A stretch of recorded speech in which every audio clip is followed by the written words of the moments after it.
राम राम राम राम राम राम राम राम राम नारायण नारायण अहिंसा सत्यम क्रोध त्याग शान्तिरपैशुनम् दया भूतेष्वलोलुप्त्वम् मार्दवम् एव चापलम्। अहिंसा, सत्य भाषण, क्रोध न करना, संसार की कामना का त्याग, अंतःकरण में राग द्वेष जनित हलचल का न होना, चुगली न करना, प्राणियों पर दया करना, सांसारिक विषयों में न ललचाना, अंतःकरण की कोमलता, अकर्तव्य करने में लज्जा, चपलता का अभाव। व्याख्या।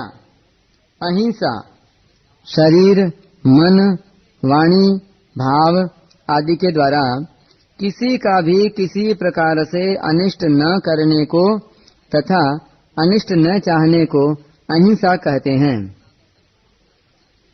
वास्तव में सर्वथा अहिंसा तब होती है जब मनुष्य संसार की तरफ से विमुख होकर परमात्मा की तरफ ही चलता है। उसके द्वारा अहिंसा का पालन स्वतः होता है, परंतु जो राग पूर्वक भोग बुद्धि से भोगों का सेवन करता है वह कभी सर्वथा अहिंसक नहीं हो सकता। वह अपना पतन तो करता ही है, जिन पदार्थों आदि को वह भोगता है उनका भी नाश करता है। जो संसार के सीमित पदार्थों को व्यक्तिगत यानी अपने न होने पर भी व्यक्तिगत मानकर सुख बुद्धि से भोगता है वह हिंसा ही करता है। कारण कि समष्टि संसार से सेवा के लिए मिले हुए पदार्थ, वस्तु, व्यक्ति आदि में से किसी को भी अपने भोग के लिए व्यक्तिगत मानना हिंसा ही है।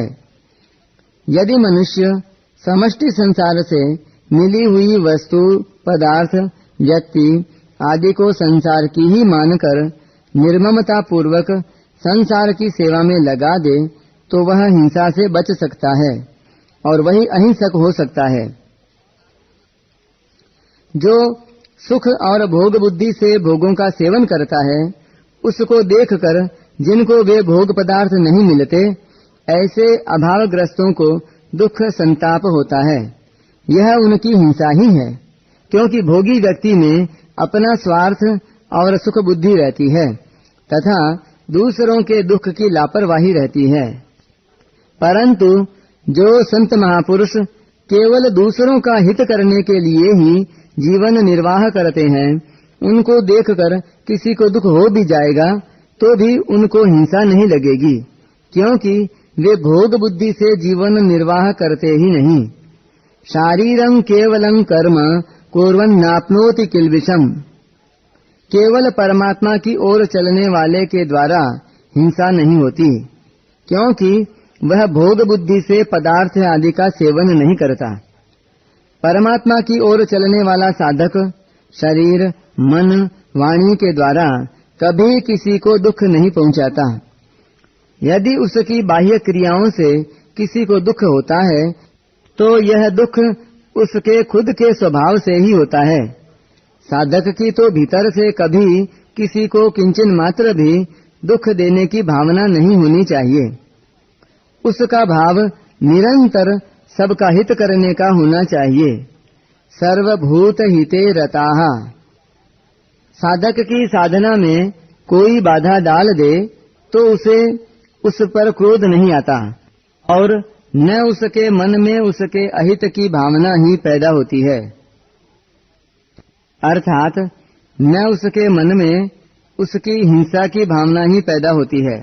हाँ, परमात्मा की ओर चलने में बाधा पड़ने से उसको दुख हो सकता है, पर वह दुख भी सांसारिक दुख की तरह नहीं होता।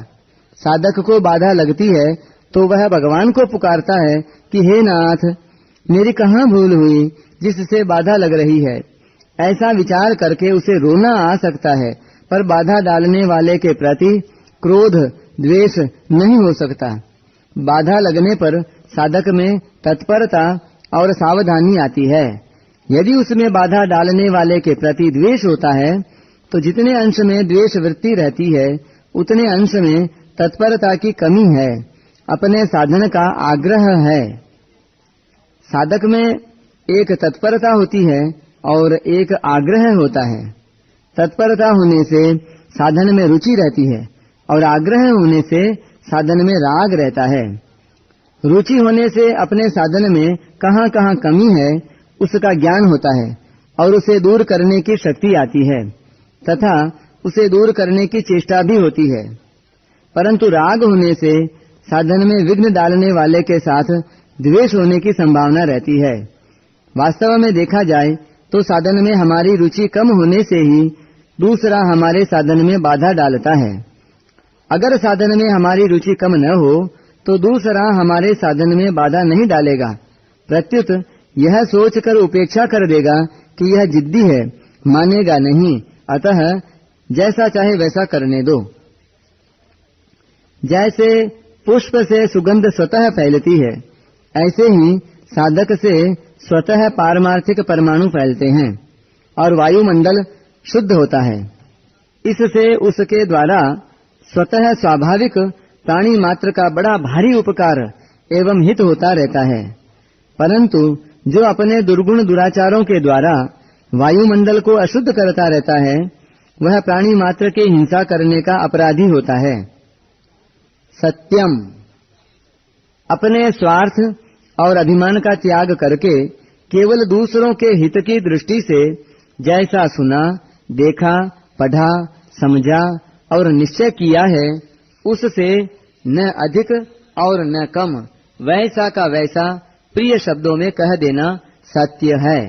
सत्य स्वरूप परमात्मा को पाने और जानने का एकमात्र उद्देश्य हो जाने पर साधक के द्वारा मन, वाणी और क्रिया से असत्य व्यवहार नहीं हो सकता। उसके द्वारा सत्य व्यवहार सबके हित का व्यवहार ही होता है। जो सत्य को जानना चाहता है वह सत्य के ही सम्मुख रहता है, इसलिए उसके मन, वाणी, शरीर से जो क्रियाएं होती हैं वे सभी उत्साह पूर्वक सत्य की ओर चलने के लिए ही होती हैं। अक्रोधः, दूसरों का अनिष्ट करने के लिए अंतःकरण में जो जलनात्मक वृत्ति पैदा होती है वह क्रोध है। पर जब तक अंतःकरण में दूसरों का अनिष्ट करने की भावना पैदा नहीं होती तब तक वह क्षोभ है, क्रोध नहीं। परमात्मा प्राप्ति के उद्देश्य से साधन करने वाला मनुष्य अपना अपकार करने वाले का भी अनिष्ट नहीं करना चाहता। वह इस बात को समझता है कि अनिष्ट करने वाला व्यक्ति वास्तव में हमारा अनिष्ट कभी कर ही नहीं सकता। यह जो हमें दुख देने के लिए आया है यह हमने पहले कोई गलती की है, उसी का फल है। अतः यह हमें शुद्ध कर रहा है, निर्मल कर रहा है। जैसे डॉक्टर किसी रुग्ण अंग को काटता है तो उस पर रोगी क्रोध नहीं करता, प्रत्युत उसे अच्छा मानता है, ठीक मानता है। उसके रुग्ण अंग को काटना तो उसे ठीक करने के लिए ही है। ऐसे ही साधक को कोई अहित की भावना से किसी तरह से दुख देता है तो उसमें यह भाव पैदा होता है कि वह मेरे को शुद्ध निर्मल बनाने में निमित्त बन रहा है, अतः उस पर क्रोध कैसे?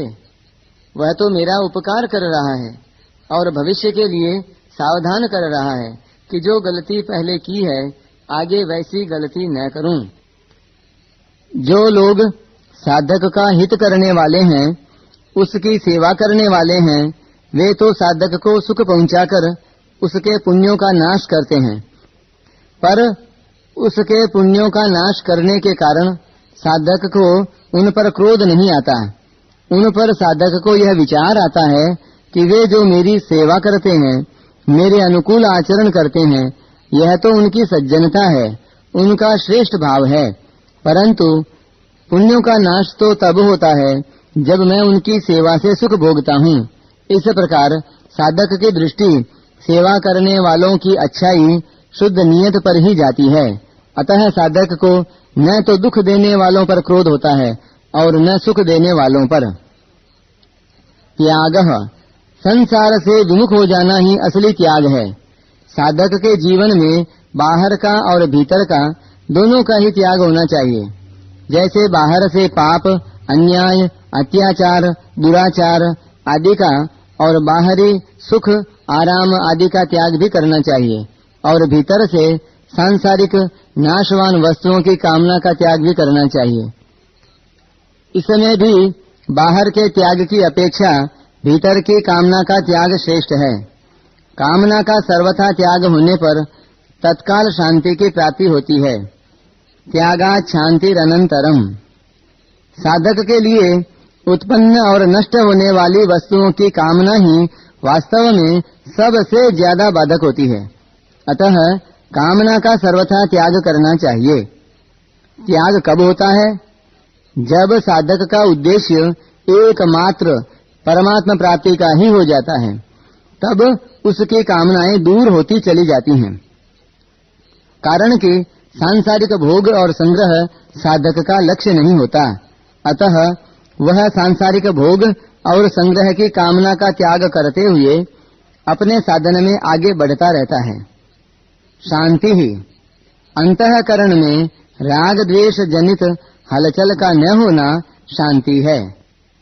क्योंकि संसार के साथ राग द्वेष करने से ही अंतःकरण में अशांति आती है, और उनके न होने से अंतःकरण स्वाभाविक ही शांत प्रसन्न रहता है।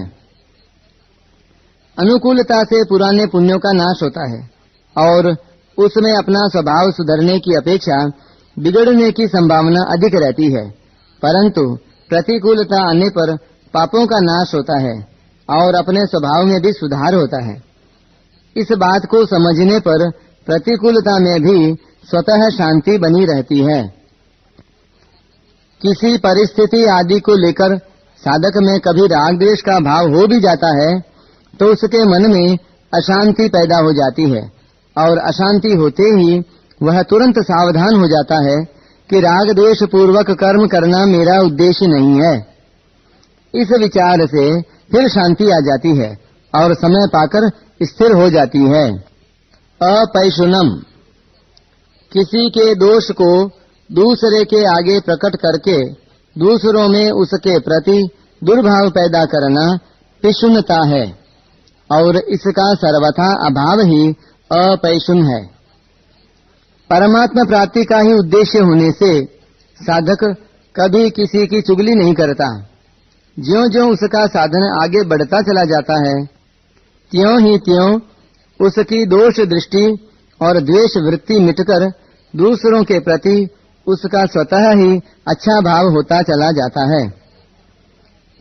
उसके मन में यह विचार भी नहीं आता कि मैं साधन करने वाला हूँ और ये दूसरे साधन न करने वाले साधारण मनुष्य हैं। प्रत्युत तत्परता से साधन होने पर उसे जैसी अपनी स्थिति जड़ता से संबंध न होना दिखाई देती है, वैसी ही दूसरों की स्थिति भी दिखाई देती है कि वास्तव में उनका भी जड़ता से संबंध नहीं है, केवल संबंध माना हुआ है। इस तरह जब उसकी दृष्टि में किसी का भी जड़ता से संबंध है ही नहीं, तो वह किसी का दोष किसी के प्रति क्यों प्रकट करेगा। भक्ति मार्ग वाला सर्वत्र अपने प्रभु को देखता है, ज्ञान मार्ग वाला केवल अपने स्वरूप को ही देखता है, और कर्मयोग मार्ग वाला अपने सेव्य को देखता है। इसलिए साधक किसी की बुराई, निंदा, चुगली आदि कर ही कैसे सकता है। दया भूतेषु, दूसरों को दुखी देखकर उनका दुख दूर करने की भावना को दया कहते हैं। भगवान की, संत महात्माओं की, साधकों की और साधारण मनुष्यों की दया अलग अलग होती है।